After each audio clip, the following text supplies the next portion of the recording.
Good morning, students. Today I am going to continue the chapter The Age of Industrialization.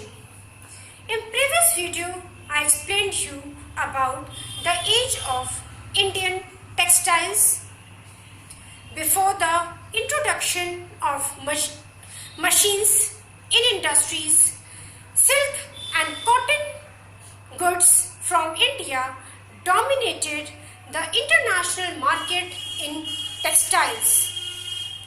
Cotton produced by other countries was rough as compared to cotton from India.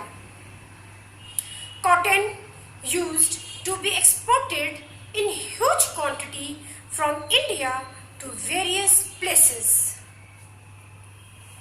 Sea trade started through the main pre-colonial ports. Surat on the Gujarat coast connected India to the Gulf and Sea Red ports, and Machilipatnam on the Coromandel coast. Hooghly in Bengal had trade links with Southeast Asian ports. But by the 1750s, this network, controlled by the Indian merchants, declined. The European companies gained power and secured the monopoly rights to trade. This resulted in decline of trade from all ports of Surat and Hooghly, and afterwards new ports was established, that is Bombay and Calcutta.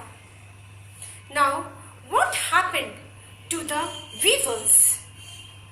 On getting the political power, the East India Company established a monopoly rights to trade and developed a system of management and control that would eliminate competition, control cost, and ensure regular supplies of cotton and silk goods. To eliminate the traders and brokers connected with the cloth trade, the company established a direct control over the weavers. It appointed paid servants called the Gomasthas to supervise weavers, collect supplies, and examine the quality of cloth. To prevent company weavers from dealing with other buyers, the company introduced the system of advance.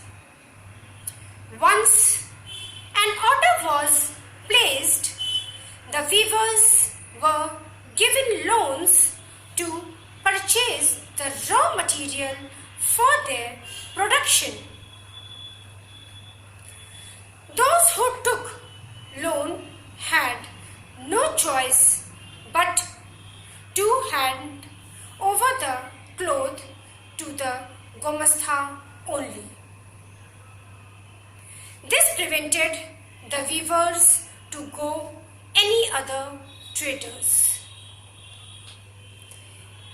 Earlier, supply merchants, that is broker, lived with the weaving villages and started a good rapport with weavers and used to look after their needs and help them in time of crisis. But the new Gomasthas were outsiders. They punished weavers for delay in supply. Now today I will explain you about the early entrepreneurs. Dwarkanath Tagore in Bengal, Parsis like Dinshaw Pitt, Jamshedji Tata in Bombay, and Seth Hukumchand and a Marwari businessman set up first Indian jute mill in Calcutta. These early entrepreneurs had accumulated wealth from the trade with China, the merchants of Madras from trade with Burma, and others from the trade with the Middle East, Eastern Africa. There were another group of entrepreneurs who had accumulated wealth from trade within India, supplying goods from one place to another, banking money, transferring funds between cities, and by financing the traders.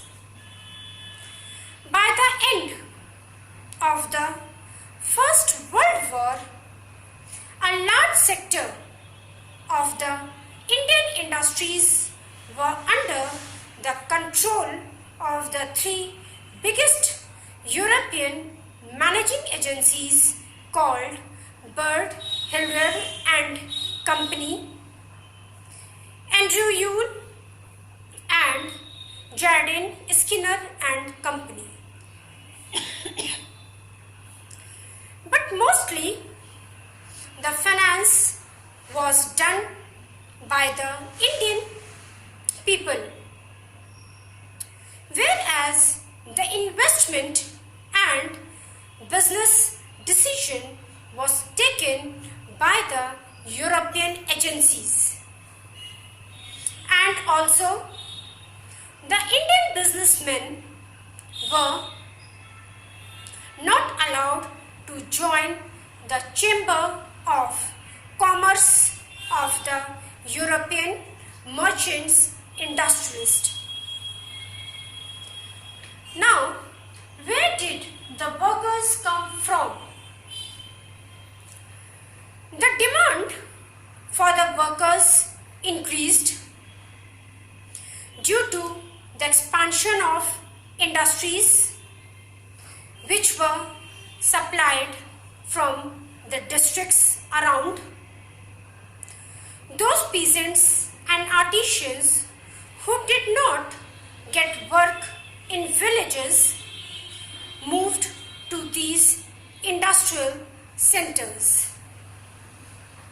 In the most industrial regions, workers came from districts around within the development of factories.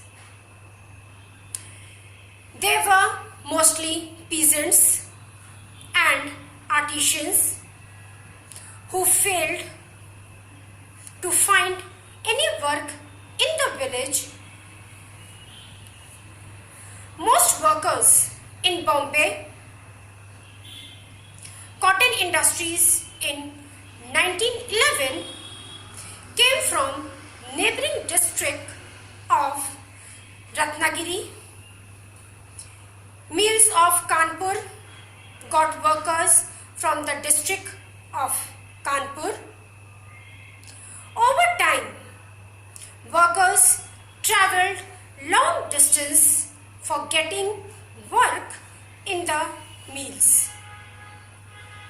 From the United Provinces, they went to work in the textile mills of Bombay and in the jute mills of Calcutta. There was restriction of entry into the mills. The jobbers were employed to get new recruits. These jobbers, now who was jobbers? These jobbers were old and trusted person who got people from the villages, ensured them job and their settlement in the cities, along with financial help during the times of crisis. They had authority and power. Later on, they started demanding money and gifts for their favor, and they controlled the lives of the workers. As the direct entry into the mills was restricted, so jobbers were employed the industrialists to get new recruits. The jobbers became powerful person. Soon they start misusing their power. Now, how the factories come up? The first cotton mill in Bombay was set up in 1854. Jute mill came up in Bengal in 1855 and in 1862. The Elgin mill was started in Kanpur in 1860s.